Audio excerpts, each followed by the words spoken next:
Addendum agenda, second book, please, page 59. We're going to initiate rulemaking hearing. Rule 64B2, 13.004, FAR Administrative Code. Albert Warner, DC. Warner, come on down. Can I bring my expert? Sure. We have 4 people. Would it be okay if we sat a vote? Sure. Go ahead and do that. And who's going to be speaking for you? I'll be doing the speaking. If the board has any questions, these are the experts. I'll introduce them. Let's start with, introduce yourself for the... Sure. My legal name is Albert Edward Warner III, chiropractor, CH 4389. Very good. Would you be sworn in, please? Well, you can swear them all in at the same time. Okay, so, and then who's your guest? This, Steve Miller. Stephen Miller. Are you at DC or? No, Okay, and you represent, I'm a technical expert. okay. For what company? I'm an independent contractor, consultant. Okay, for your own company? You have no name of your company? No. Okay, thank you. That's all for the record. Sir. Manuel Nera, J. Manuel Nera, PA. I'm here as Mr. Warner's attorney. Very good. I'm Serena Miller, MD. Very good. Would you all stand and be sworn in, please? Please raise your right hands. Do you solemnly swear or affirm the testimony you give today will be the truth, the whole truth, and nothing but the truth, so help you God? Yes. Thank you. Dr. Warner? Yes, sir. You're on. Well, thank you. Thank you to the board for allowing us to hear this petition. As you know, we came before this board, and not these people, but approximately 10 years ago, with overwhelming evidence that this would be good for the safety of the public, as well as for the continuing education for chiropractic. At that time, it was denied, and here we are 10 years later, and I think we're probably one of the only professions out there that don't allow online CEs. So we provided for you what we believe is overwhelming evidence that it would be in the best interest of both the public and chiropractic to allow these to be online for the continuing education. If the board has any particular questions about any type of delivery or anything of that nature, that's why I brought the experts with us. One of the concerns I have is I recently attended a convention where there were 3 doctors given 3 different answers to the same question. I sat next to a young lady who had been in practice about 3 years. And I asked her, I said, how are you doing with this? And she said, I pray to God I don't get audited. And I see there's a real serious problem out there when you have live events of getting the correct information. By going online, we raise the standard, videos don't change. The information is there. It can be audited by the board, it can be certified by the board, or whatever nature that you'd like to take. And I think we should at least raise the standard to the level that the Florida kindergartens have. You know, you can go kindergarten through K-12, 100% online, as well as Dr. Miller at the end was homeschooled. And so I'm asking the board to please approve this so that we can upgrade the overall education. Thank you. Thank you. Board members have any questions?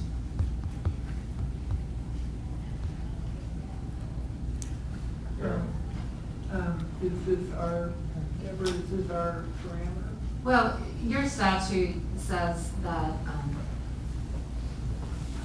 that chiropractors are required to demonstrate up to 40 contact classroom hours of continuing education, and you all have interpreted in the past, the boards have interpreted contact classroom to be actual in-person classroom.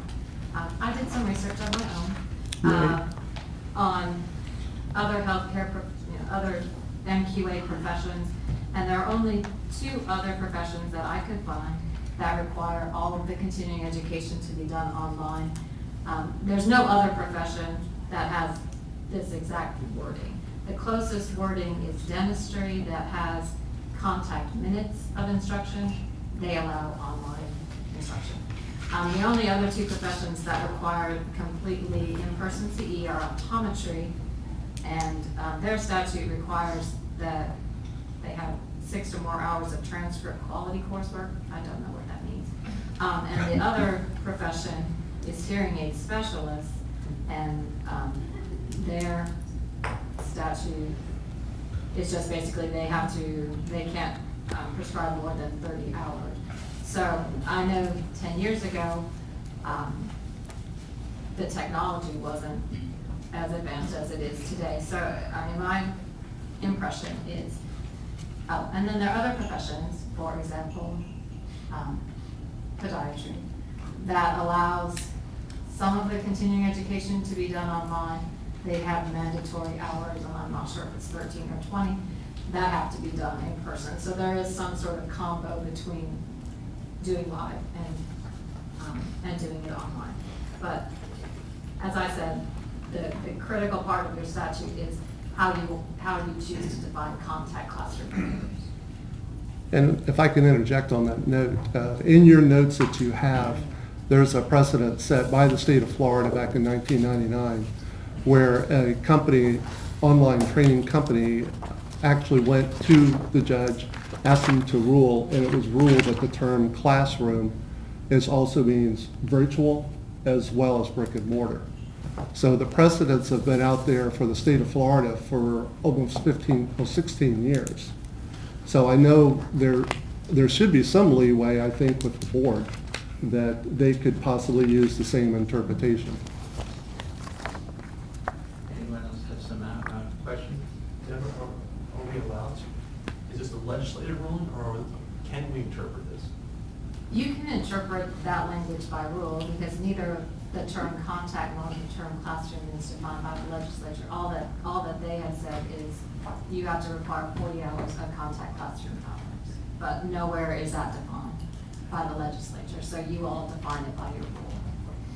You know, I think the intent of the legislature was in person in classroom, and that was passed. My feeling is this is statute, and it's not up to us to make any decision on it. That's so. But before we go ahead and get into discussion amongst ourselves, I want to ask, does anybody have any questions of these 4 people? Because I know I've got several people that wanted to speak on this issue too. So. I have a couple of technical questions. So if we do online CE, what are the technical aspects of assuring that the person is actually physically present during the entire 10 hours, say, and how do we prove that they've been in that classroom? Well, basically, there's actually, like I said, 10 years ago, it's completely different. So there's a lot of different mechanisms that you can use as far as technology that are in use today. I actually outlined quite a few of them in here. You can start at like no verification, which would be like everything's just open, which obviously wouldn't meet your guys' requirements. You could take it one step up, which is kind of the industry standard, which is issue a unique username password to each individual, and it's actually logged server side how long the people were in the class and viewing the material. That, along with some type of challenge question, is what we outlined in the petition. So there's a timing aspect to Yes. every hour. Of course, because the that 40 shows hours up. is very important, so. Okay. And Dr. Warner, my question to you is, why you? What is, do you live here? Is it that you, do you have an online company? But yes, we have an online education company.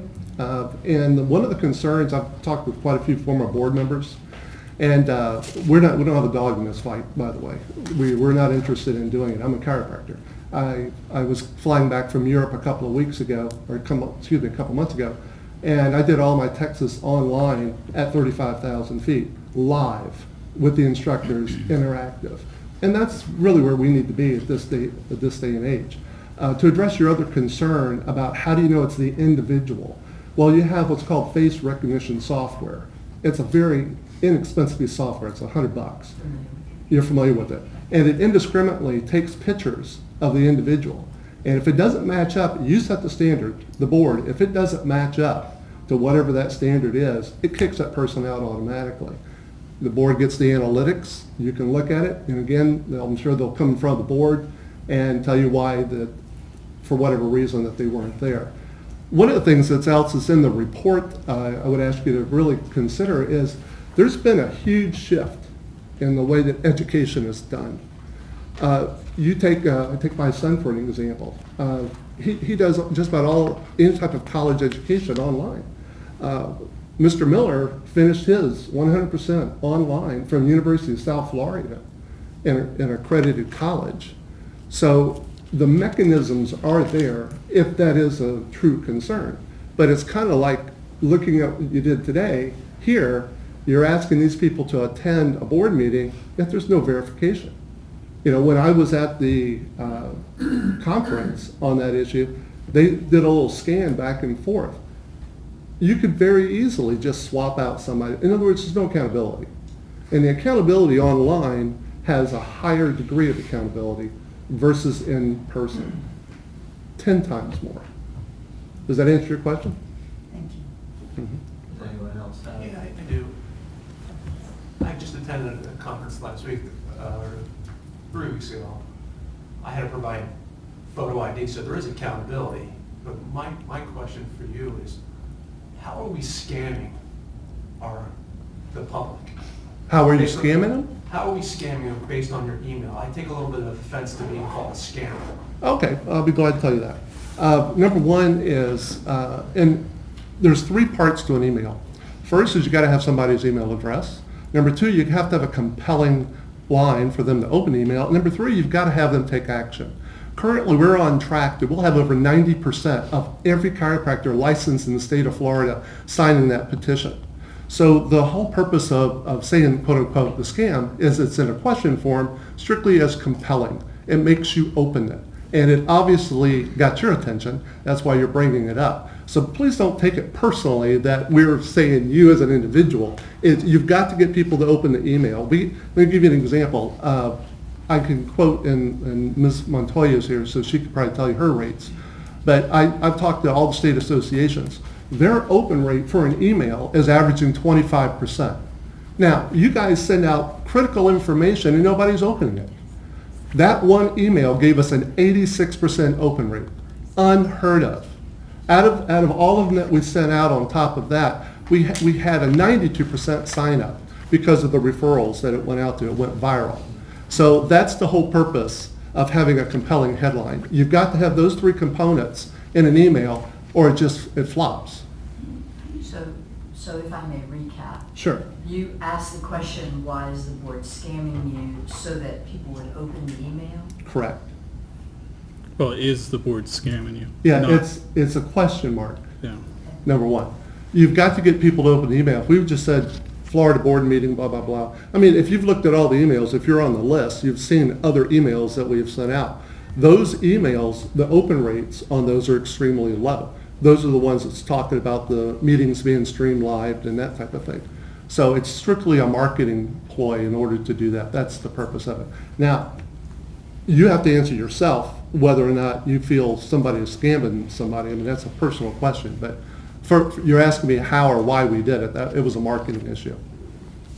We have, as an example, it's called massivebankaccount.com.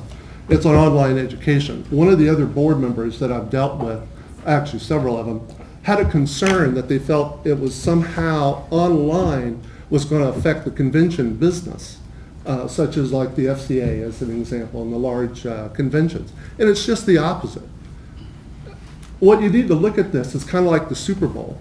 The reason why would somebody pay thousands of dollars to fly, go to a Super Bowl, sit there next to some guy spilling a beer on you? It's for the experience. That's why you do it. You can sit home and watch the Super Bowl online. And now, if you've seen, they now have it on Netflix, Twitter, and all the other technologies that are out there. So what I'm asking the board is to consider is to look at this as chiropractic as a Super Bowl, or Major League Baseball, or NBA, or any other organization. If these organizations, which Mrs. Montoya does a great job on her events, if you make this event compelling enough, like the email, people will come. I guarantee you, some of you are as gray-haired as I am. You probably remember James Parker. Parker used to have over 10,000 doctors attend at a time because he had compelling people. When I was, Dr. Hunt and I were little, they had Ronald Reagan there. And I had a picture when I was 14 years old of Ronald Reagan. And it was still compelling enough to have on my wall to this day. So that's what you have to, in my opinion, you have to look at is this is not going to hurt chiropractic. This is only going to enhance it. You're going to have higher compliance. You're going to have more people have an opportunity to learn. Why don't you ask these guys? Poll these guys and see. Anybody here want to go online classes? So Dr. Warner, before you Yes. turn it into a circus, and we're being very respectful.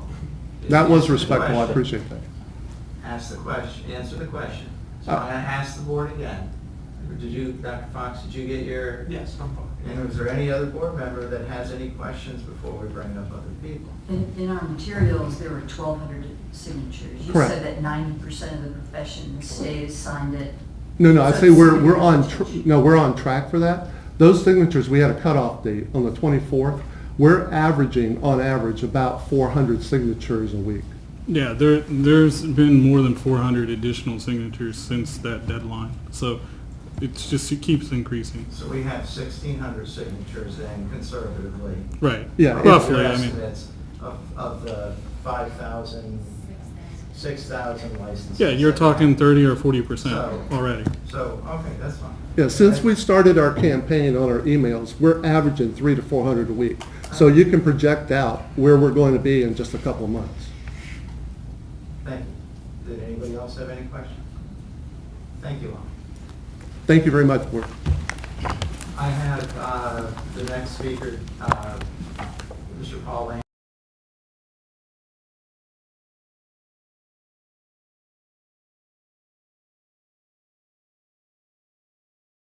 present in a face-to-face lecture, but you can also interpret that to mean just what the words mean, actual presence in front of the person who's presenting the information. And that, to me, is a more persuasive interpretation of the common sense term contact classroom hours as used by the legislature. Now, the Florida Chiropractic Association Board of Directors, in wanting to serve its members and chiropractic in general, has directed its staff to look into online CE programs and to see if it's a feasible process that can be undertaken, at least for part, if not all, of the 40 required hours.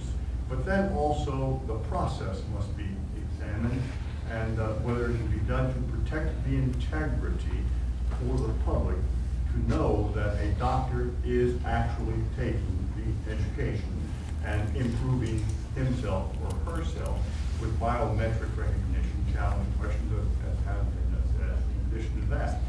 Now, when the Florida Chiropractic Association staff finishes gathering this information, we'll bring it to the board. So this is where it needs to be presented. And then the board can decide whether it warrants amendment of Chapter 460 to allow part or all of CE to be taken online. But until more information is developed, then a credible decision can't be made. And I know each of you takes this issue very seriously. Does any of the board members have any?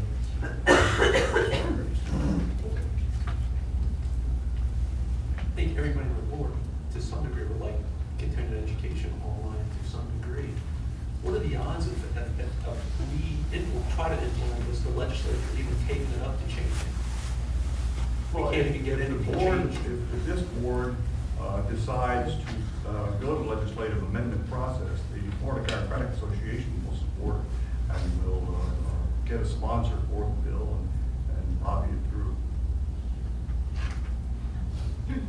Can we, sorry. All due respect, obviously, I disagree with Mr. Lambert, but I just want to make it clear to the board that whatever action you take today isn't going to change this this rule overnight. And this is just a petition to ask you to consider whether you want to change the rule or not.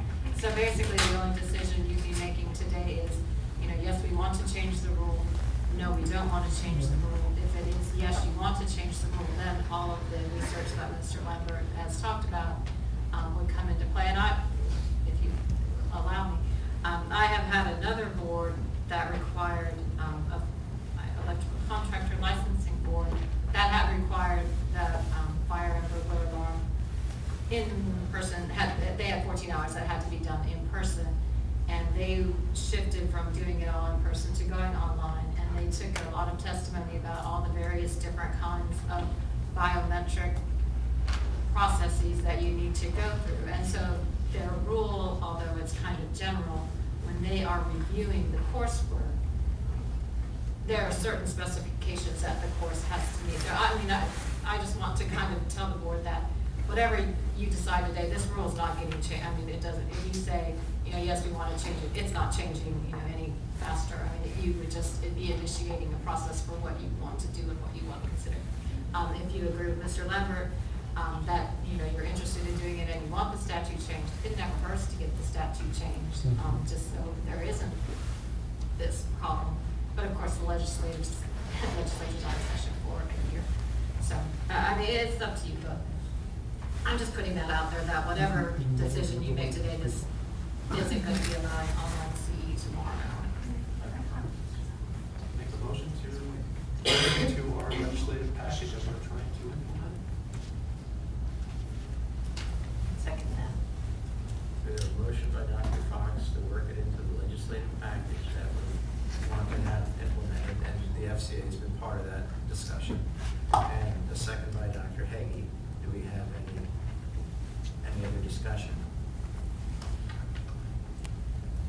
I'm just concerned. I mean, this was the legislative intent when they wrote this years ago.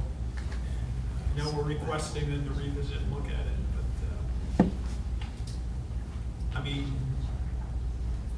you know, the group that was here can make that presentation to the legislature themselves, to the committees, and you sign up, and you get on the committee, on the agenda to speak in front of the committee and make your case. So I don't know if it's our job to do that or if it's their job to do it. I agree with Mr. Lambert's interpretation of 460, that 460 has to be changed. And we have a difference of opinion there with Mr. Warner, and I understand that. And, you know, I agree that the language in 460 is archaic. It was written many years ago. It needs to be updated. When this board in the past had tried to pass less cumbersome, you know, initiatives, it's always been met with a lot of resistance from JAPSI. So I don't see how there's any way that you're going to even get to the first base with that unless we go ahead and go through the right channels. So I'd like to go through the right channels, have it changed in 460. In the meantime, perhaps set a task force with certain groups to go ahead and look at how we would change it as far as, because each profession is different on what they're applying for CEs, you know, and plus the information that you've already received from Dr. Warner. You know, we've seen where there's other professions have testing, you know, where at the end of the, you know, at the end of your coursework, you're going to have to take a test. So that might be an option of something that goes on. So those people that want it, you want to take a test too at the end. You know, there's been people in our profession over the years that have pushed saying that we should be doing that for regular CEs, which I'm not in favor for. But I'm just saying these have been the discussions on the table. So I think these are good discussions. We need to continue with the discussions. We need to go ahead and engage the profession. You know, not to argue the point, Dr. Warner, but you know, staff just came up with a figure that we came up with and rechecked at night. Approximately 19% of the professions signed the petition right now. And I'm sure, you know, if I want to go ahead and put out a petition and say, let's get rid of all CE hours, I'd get a lot higher, you know, as far as that's concerned. You know, everybody's going to want. I don't think CE hours. But the thing is, it doesn't protect the public. In our main, what we're doing as the board, we're here to protect the public. That's our mantra. That's what we're charged with by the governor of the state of Florida. How can we do it properly?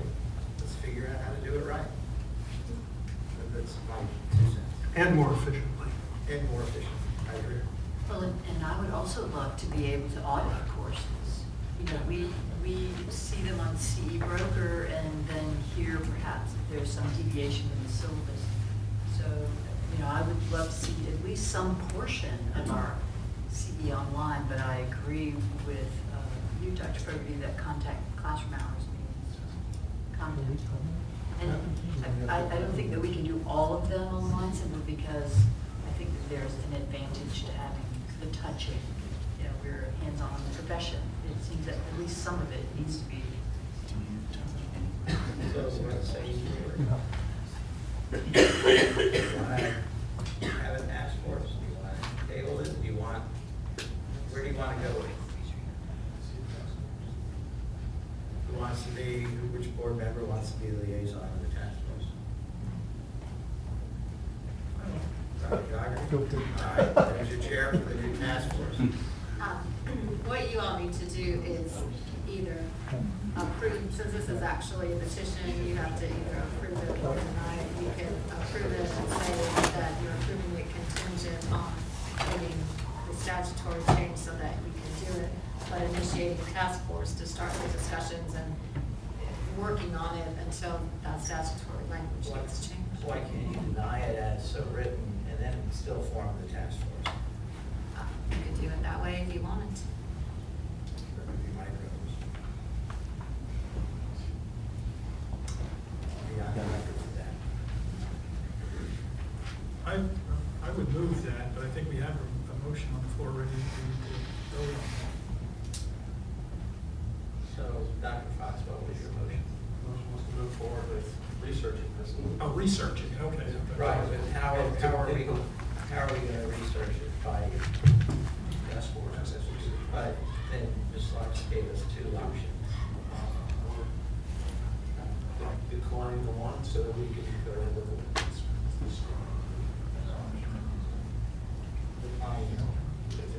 petition, so we can move faster. So we have a motion, we have a second. Any other discussion? I would propose that task force connect with the legislative committee so we can just continue to improve the legislation we've already started. Any other discussion? Y'all need to do that in a public meeting. Any?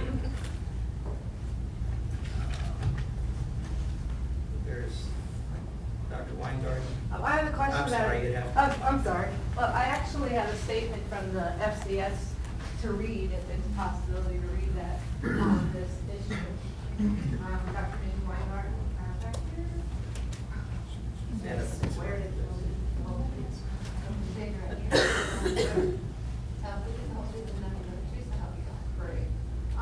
our executive director or our president did not make it, so they sent me a statement if I could read. And if you know Dr. Craig Burko, sometimes it's really redundant and repetitive, so if it's repetitive within it, I'm sorry.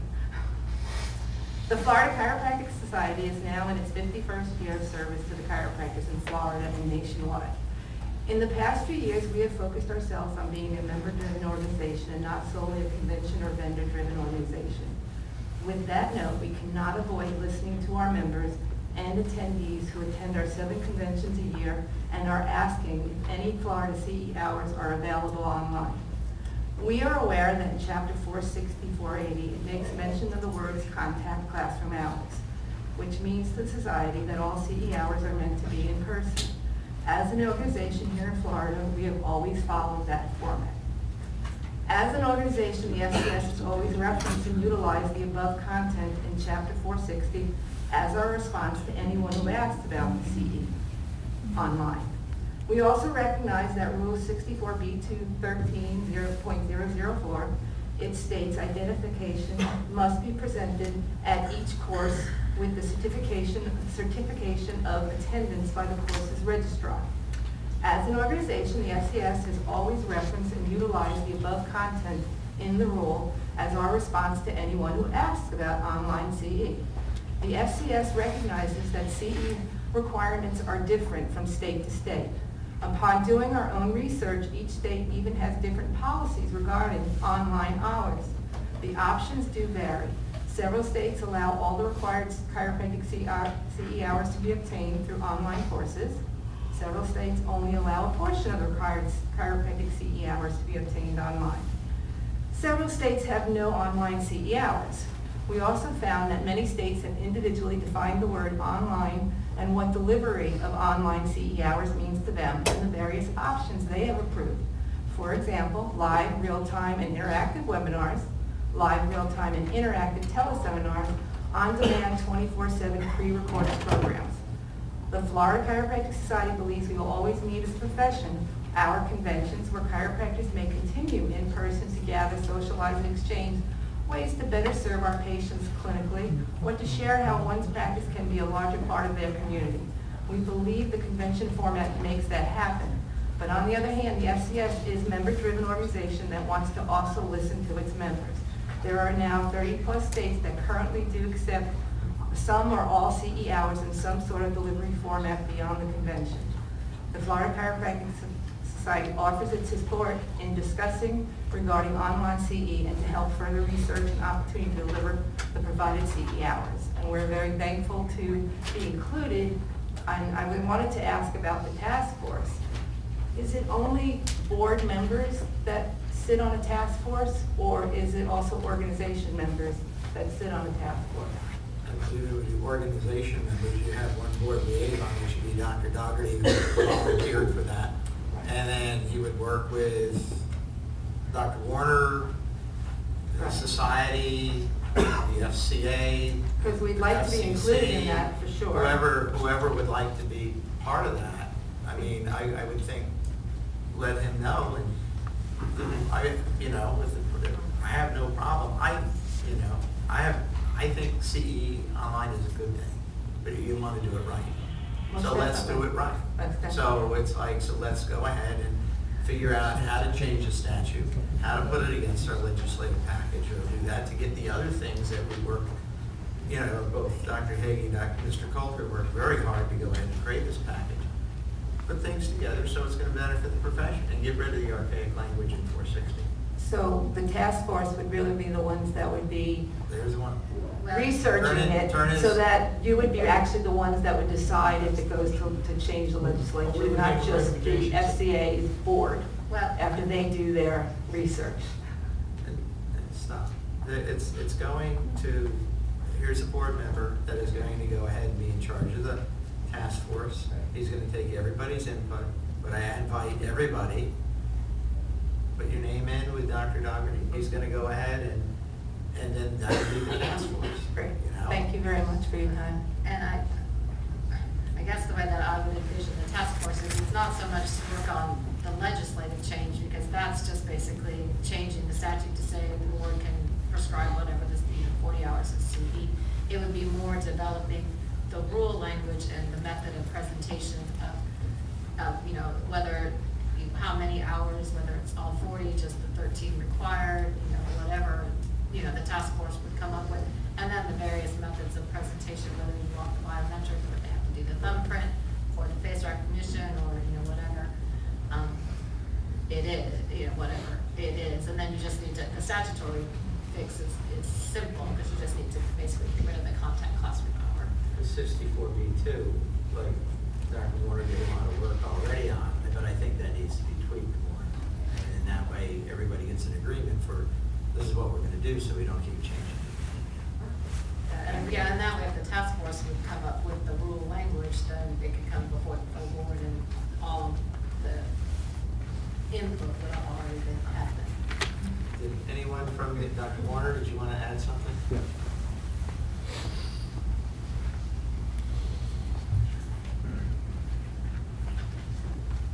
I'm losing my voice, so pardon me. I'm thoroughly confused. Well, basically what the board is going to vote to do is to actually deny your petition because they believe that the way that their statute is written is they don't have the authority to allow the online. But what they're wanting to do is get that 460, 408 provision changed so that it doesn't say contact classroom hours.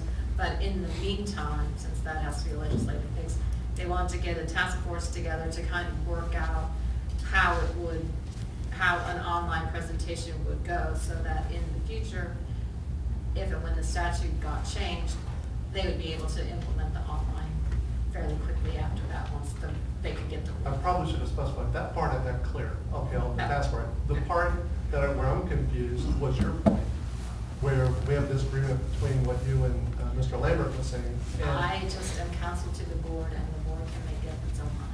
No, I'm with you on that. Where I'm confused is, does the board have the ability to interpret the word classroom as been previously? And the board has, and the way that they interpret it is the in-person presentation. Okay, so that's the part we need clarification. So if the board chose to, and this is my question, if the board chose to, they would not have to go the legislative route if they wanted to interpret, Well, make a decision on that interpretation. the board is deciding by denying the petition that they are interpreting contact classroom to be in person. Okay, I'm with you. All right, so then they do have that just by the default then. Okay, that's what I needed to know. Thank you very much. Thank you. All right, so anyone else that wants to add something to the flavor of the conversation? Unless you're adding something new. Yes. You got something new? Come on up. Be sworn in, or say your name for the record. Hi, my name is Dr. Amy Morgan. Thank you.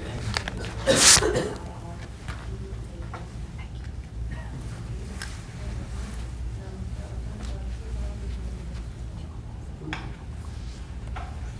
Quick statement, I am a licensed chiropractor in the state of Florida.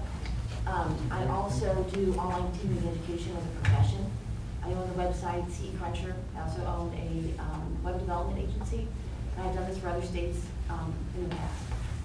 Over 30 states right now do allow some form of online continuing education for chiropractors. Most at this time offer about half of their hours for online use. There are many options and many variables that can be used to identify people when they are taking courses online. Many states have already drawn up different laws and rules, and many of them do require, when you do present a course, to be approved for online, that they are allowed to view it and see the actual content. So versus a regular live class where maybe you only see the syllabus and the CV of the instructor, now with recorded online content, those things can actually be viewed in their entirety. There are security measures that you can take as far as usernames, passwords, identification. The sites that I've created, you do have to put in your license number, your name, and more identifying information. Also, a lot of the formats that we've used require a pre and a post test. So being able to assess that someone obviously did not have the knowledge prior to taking the course, subsequently then viewing the course, which don't allow for any type of attachment to the video. So you have to watch the video in its entirety. Can't pause it, can't rewind it, can't fast forward it. So it maintains that you're sitting and watching that video hopefully the entire time. And then the subsequent into the course, then you're required then to take a test to show that you did obtain some of that knowledge. So I think it's a great option. I hope that the board and the new committee that will be created will take consideration. Show some great means and a block of opportunity and content that's out there for doctors across the country to be able to see classes that may not be necessarily held in Florida or accredited in Florida.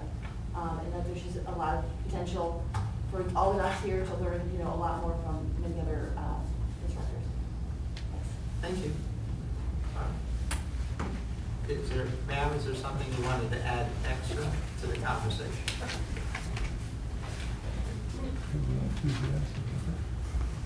You have been previously sworn in, so you're still there. Yeah, Dr. Stamina. So I know that you guys were kind of bringing up the question of credibility and safety for your patients, if they take the online course, are they going to be getting as quality of education? Since that is, of course, your number one objective as the board is to keep your patients safe. So I just kind of wanted to bring my experience as an MD in that we're actually able to do all of our continuing education credits online as well. Since, you know, I know that doctors and chiropractors maybe don't communicate so well, so I kind of wanted to, you know, bring a different perspective in. Doctors and chiropractors? Yeah, you know, I know that there's some little ribs in the past. No, chiropractors, the board, we are doctors. No, I'm sorry, I meant MDs and chiropractors. So anyway, so basically that was just me kind of trying to give, if you have any questions about, you know, online education for MDs as to how, you know, we only have we don't have to do biometrics or any of that stuff. I understand you guys want to make sure that the person is there, and I actually think that's a really great idea that they probably should add. But, you know, I think it's great because it doesn't take time away from a person's practice. It allows them to, you know, not have any breaks and continue therapy with their patients and not have to have someone cover for them. But doctors still do, MDs still do go to the events and conferences that we have, because of course there's still things that you're going to want to learn how to do hands-on and be able to fellowship with fellow doctors. We get weekly emails about, you know, different CMCs online that we can participate in, and also different discussions and cases that we can comment on and hear from different specialties all around America, so that we can use it as a tool to learn from each other and get a different perspective on how to treat different diseases. And I think those are really great tools that can be, you know, implemented if you had some type of online education. It wouldn't just be for getting your continuing education. It would be to kind of help everyone come together in a different type of format that not only Florida chiropractors, but California and all of that. So that was, you know, basically my point is, you know, if you're worried about the safety, you know, there's other professions out there with safety first for their patients, and we're also doing our online education. I appreciate that, thank you. There's a motion on the floor by Dr. Fox. There's a second by Dr. Dougherty. We've had discussion with board members. Is there any other discussion on the matter? Hearing none, all those in favor say aye. Aye. All opposed, motion carried. Thank you. Let's go to ratification of chiropractic licenses on 5/45 of your book. License number is 11742. That ends on the following page at 11806. And I have a motion to accept. Motion by Dr. Havey, a second by Dr. Hunt. All those in favor say aye. All opposed, motion carried. Go to registered chiropractic assistants on 547 of your book. It starts with license number 14721. I told him I wasn't going to hear you. It's good seeing him. 14929. Your phone's almost dead and you have 9 bazillion